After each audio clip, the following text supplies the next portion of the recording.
Remittance প্রবাহটা কমে যায় অথবা বন্ধ হয়ে যায়, তাইলে কিন্তু সামগ্রিক অর্থনীতির উপর একটা মারাত্মক নেতিবাচক একটা প্রভাব পড়বে। সেটা সরকারের ক্ষেত্রে মোকাবেলা করা কিন্তু খুব টাফ। পার্লামেন্টে মোটামুটি কিন্তু একটা সকলের পার্টিসিপেশন আছে। তো এই সবাই মিলে যদি আমরা একটা ইউনাইটেড একটা সিদ্ধান্ত নিতে পারি, তাহলে আমার মনে হয় এই ধরনের সংকট মোকাবেলায় আমাদের একটা আলাদা শক্তি যোগাবে।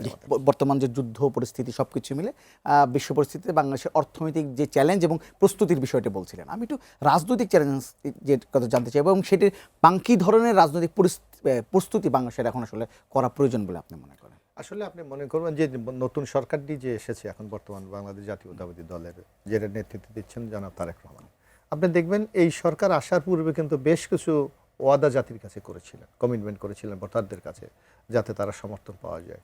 এর মধ্যে আছে অর্থনৈতিক পুনর্বিন্যাস, একটা ইম্পর্টেন্ট ব্যাপার। অর্থাৎ এই যে মুভমেন্টটা হয়েছিল, এই মুভমেন্টটার মূল স্পিরিট ছিল কর্মসংস্থান। তো কর্মসংস্থান করতে হলে আমরা অবশ্য বিনিয়োগ লাগবে, আপনার শিল্পায়ন করতে হবে, আপনার কর্মসংস্থানের ব্যবস্থা করতে হবে। ইতিমধ্যে আমরা ঘোষণা করেছি যে আমরা প্রথম 1 বছরই প্রায় 1 কোটি লোকের কর্মসংস্থান করব। সেটা বিশেষ করে আমরা মূল টার্গেটটা করেছি আইটি খাত। তা আইটি খাতে করতে হলে আপনার সেই ধরনের তো আমাদের বাইরের সেই ধরনের ক্লায়েন্ট দরকার, যে আমরা কোন ধরনের কাজগুলি করে আইটি সেক্টরে আমরা কর্মসংস্থানের ব্যবস্থা করব। এখন মধ্যপ্রাচ্যে যদি এই অস্থল অবস্থা তৈরি হয়, এটার ইম্প্যাক্ট কিন্তু মধ্যপ্রাচ্য, ইউরোপে সব ক্ষেত্রেই পড়বে। এবং আজকে আপনি হয়তো লক্ষ্য করেছেন যে আজকে আমরা দেখেছি যে ইউরোপের সাইপ্রাসও হামলা করেছে ইরান। অর্থাৎ একটা টোটাল অস্থিরতা সারা বাংলাদেশে দেখা দেবে, সারা পৃথিবীতে দেখা দিলে। তো বাংলাদেশ তো এখন গ্লোবাল ওয়ার্ল্ডে আমরা বসবাস করি, এত বিচ্ছিন্ন নাই।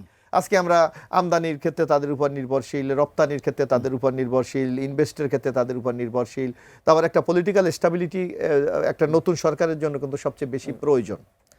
তো এই নানা ক্ষেত্রে যদি অস্থিরতা সামাল দিতে হয়, তাহলে সরকার কিন্তু এই দিকে ফোকাস করতে পারবেন না।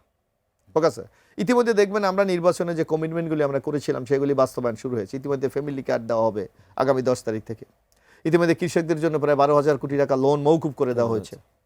ব্যাংকগুলিকে আমরা সক্রিয় করার জন্য, অর্থাৎ আপনি যদি এলসি বা বিনিয়োগের ক্ষেত্রে যদি ব্যাংকগুলিকে সাপোর্ট না দেয়, তাহলে কিন্তু নতুন ইনভেস্টার আসবে না, তা না হলে অর্থনীতিকে চাকা করা যাবে না। সুতরাং এই চ্যালেঞ্জগুলি কিন্তু আমাদের আছে এবং এগুলোকে মোকাবেলা করেই কিন্তু নতুন সরকারকে এগিয়ে যেতে হবে। কিন্তু এর মাঝে যদি আজকে ওই যে মরার উপর খরার গা বলে একটা কথা আছে, এর উপর যদি মধ্যপ্রাচ্যের এই সংকট আমাদের উপর এসে চাপে, তাইলে আপনি দেখবেন সরকারের অনেক পরিকল্পনা বাস্তবায়ন করতে কিন্তু হিমশিম খেতে হবে।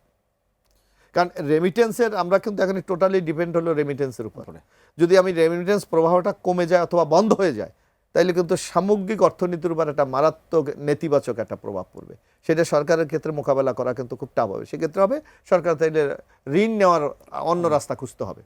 তো আপনি দেখবেন যে আমরা দেখি যে অন্য জায়গা থেকে ঋণ নিতে হলে যে ধরনের ইন্টারেস্ট অথবা যেই ধরনের শর্ত তারা আরোপ করে, সেগুলিকে অ্যাডজাস্ট করে কিন্তু ঋণ নেওয়া আমাদের বাংলাদেশের জন্য খুব কঠিন কাজ হবে।